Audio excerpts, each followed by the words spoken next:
होती है। और आज फिर मोहतरा ग्राम में आप सबके बीच कविता वासनिक जी आप सभी का स्नेह और आशीर्वाद लेने आई हुई हैं। एक बार जोरदार ताली बजाकर आप श्रीमती कविता वासनिक जी को अपना स्नेह और आशीर्वाद दीजिए।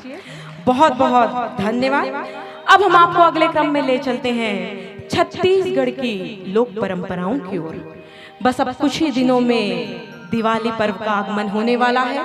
उसके कुछ दिन पहले से ही छत्तीसगढ़ में महिलाएं ताली बजा बजा कर बीच में टोकरी रखकर सुआ गीत गाती है।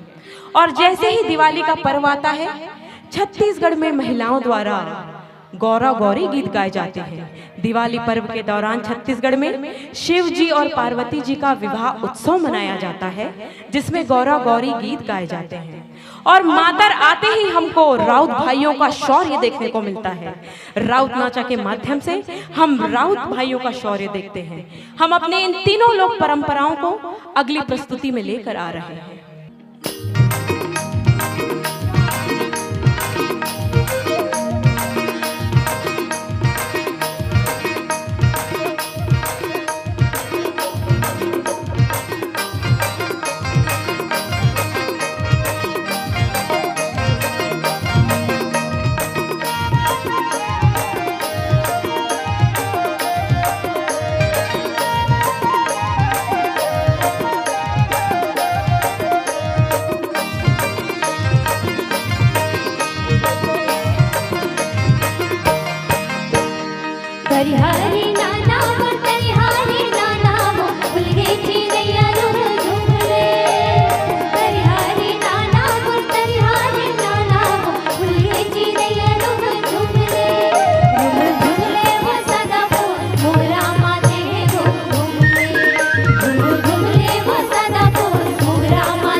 अरे तीसर काच काछे भैया की माता पिता के दोहाई रे।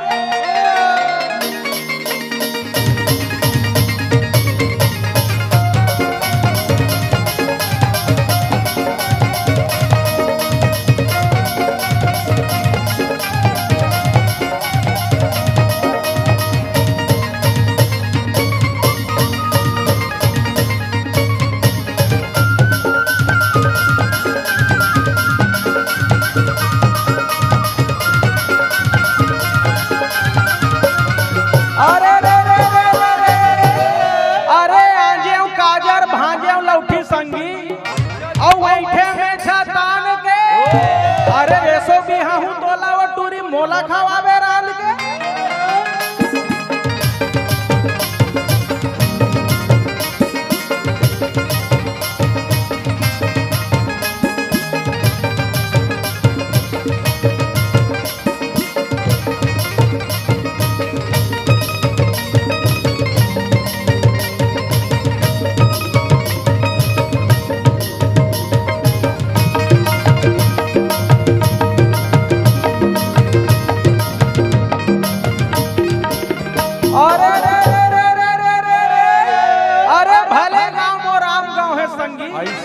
और चारों मुड़ा हरियारी रे। अरे घोड़ मनाए गौड़ा की संगी गहिरा मनाए देवारी रे।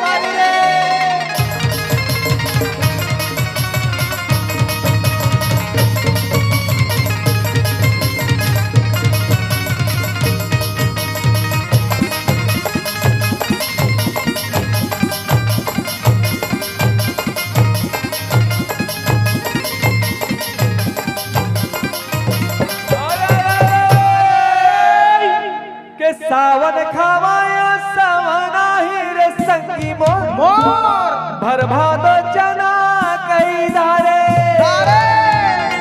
रंग महल माँ बैठे हो मालिक जी लाख बरी से हो।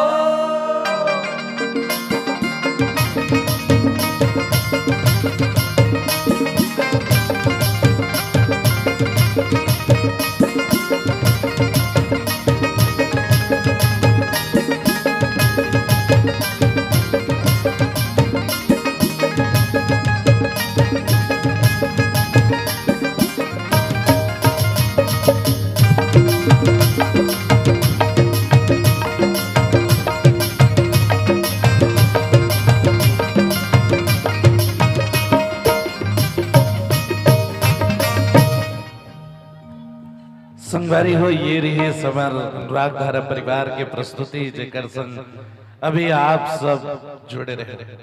सुबह गौरी गौरा राउत नाचा के त्रिवेणी संगम के आनंद आप सब ले हो। दीदी कविता वासनिक जी के गीत संगीत के आप सब आनंद लेवत हो। पूरा हमार गोटिया परिवार के जम्मो जिन सगा मेहमान आज सब आप चारों मुड़ा बैठ के आप सब आज जुड़िया है वो हमार अनुराग धारा परिवार के आप सब आनंद लेवत हो। पूरा एक बार पुनः अनुराग धारा परिवार दहार ले हृदय ले आभार कि आप सब हमला ये अतिक